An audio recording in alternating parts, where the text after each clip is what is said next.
So first of all, congratulations for being accepted as an oral presenter. This year, as you've heard, we had 227 submissions on average. We've only had about 120. So it was a very fierce competition, and unfortunately for a lot of people, they got rejected for oral presentation, meaning your presence on this program is vital to have an amazing session. And so I want to give you some tips and outlines of what I expect. You'll be working with your moderator to make sure that your presentation conforms to these ideals so that the attendee gets really the maximal benefit from your presence. So let's walk through some of the basic fundamental elements that I want this year to be truly different from prior years. First of all, this is an advanced audience. These are people that are hair surgeons. These are people that don't need to understand that FUE stands for follicular unit excision. They don't need to know the history of it. They don't need to know that there was a seminal article in 2002 by Bernstein and Rassman. They don't need to know that Ray Woods in the 1990s was doing this. They don't need to know the history of FUT or stereomicroscopic dissection or what is a follicular unit. So please get rid of all of that.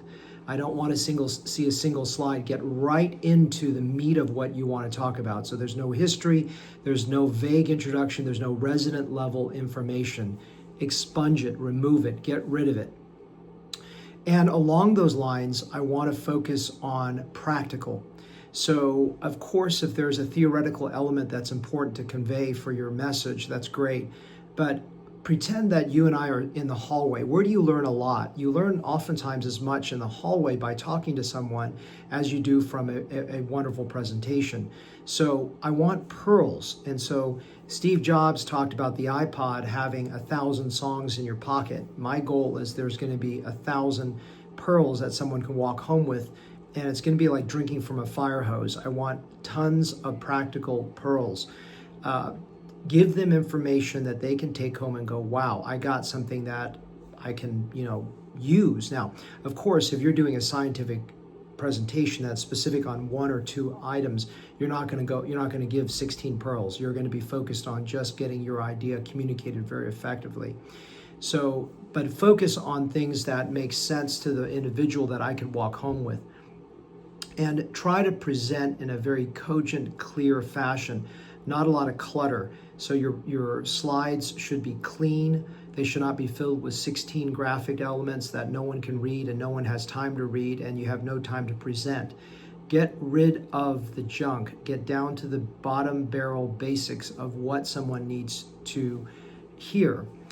I want to be as commercial free as possible. Obviously, a lot of us have some COI issues and we just need to disclose that, but we don't want to hear this sounding like a sales pitch. This has got to be a scientific meeting.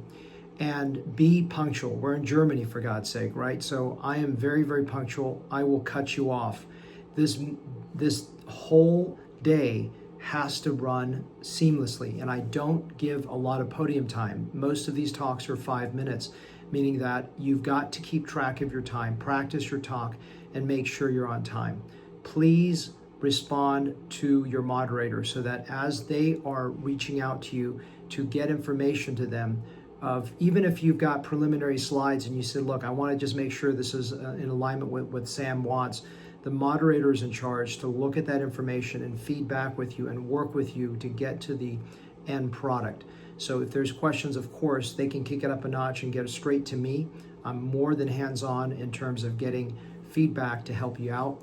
But again, besides all the sort of little negative comments that I'm trying to make here, they're all geared toward making this an amazing meeting that's incredibly memorable and powerful and impactful for the attendees, and that will live up to the standard of the ISHRS. So I look forward to seeing you in Berlin. Thank you again.